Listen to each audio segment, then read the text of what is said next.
The recap of those 9 confirmed tornadoes back on June 15th, the most in one day since 2002 here in northern Ohio. Full recap is also on WTOL 11 if you want to see exactly where those tornadoes crossed northwest Ohio and southern Michigan. Jeff, Melissa, back over to you. Boy, Chris, still hard to wrap your mind around what we're seeing behind us right here. Cleanup still underway tonight, likely will be the case for some time.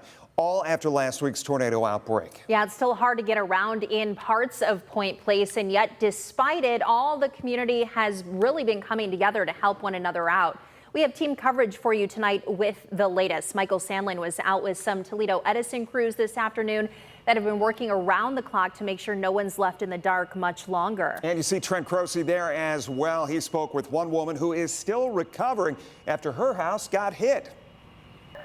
We're going to start, though, with Michael. He is live in the point. And, Michael, we understand some people still won't have the opportunity to get power on. They're still without power. What is the latest on getting those lights back on? Jeff, Toledo Edison says that they're down to less than 50 outages across Toledo, a far cry from the tens of thousands that we saw only a few days before. Now, the people I talked to who have had their power restored said seeing the lights come back on felt like a miracle.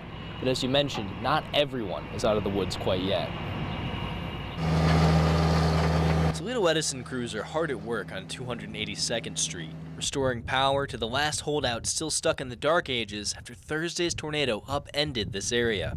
We're sitting there and watching it rain, and next thing you know, we're watching branches fly by and shingles everywhere. And all of a sudden, everything went black.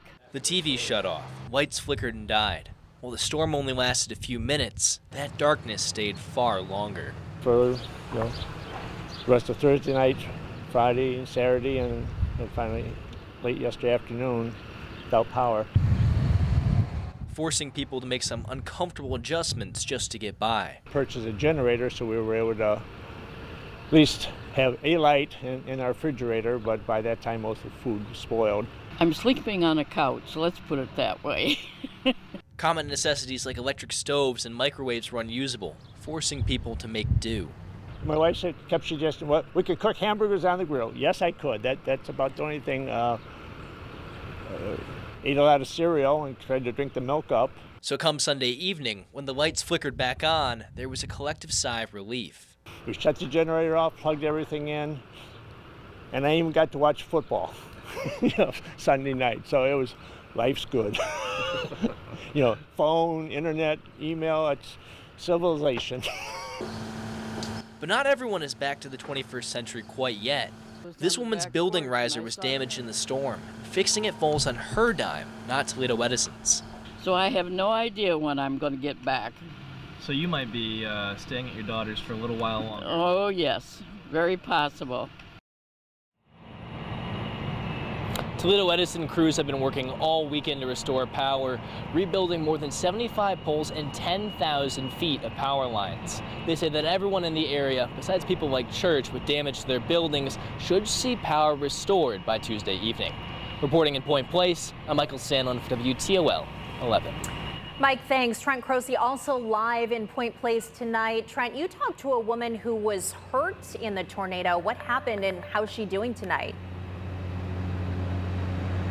Well, Melissa, I talked with Brianna Sheriff, and Sheriff says she's lucky to be alive after a branch came crashing through her window Thursday night when the storms were happening. She was at home during the time when the tornadoes happened. She went to go close her window in her room, and that's when the tree branch crashed through it. It hit her in the eye, causing her to be transported to the University of Michigan's hospital. She says doctors spent hours removing wood and glass from her eye, and I do want to warn you, these images you're about to see may be hard to look at.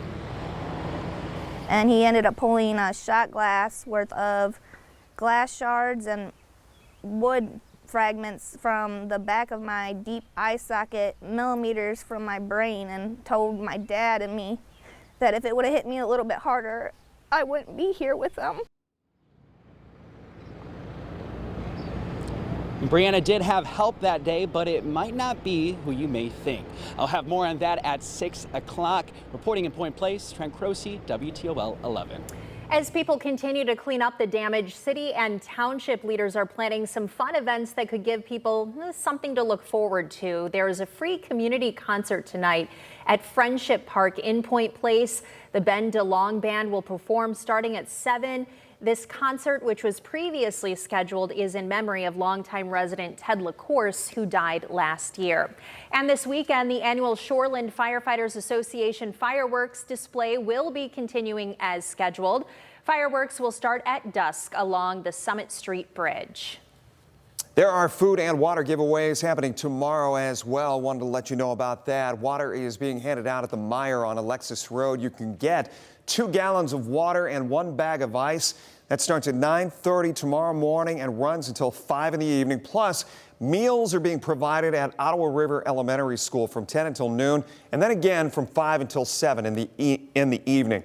Now, those in need of a place to stay should contact 211 to get connected with the Red Cross, and they can help you find housing. Count on WTOL 11 to bring you the latest as the neighborhood cleanup continues from those storms, not only in Point Place, but also in Ottawa, Sandusky, Erie, and Huron counties. Get updates on air and online.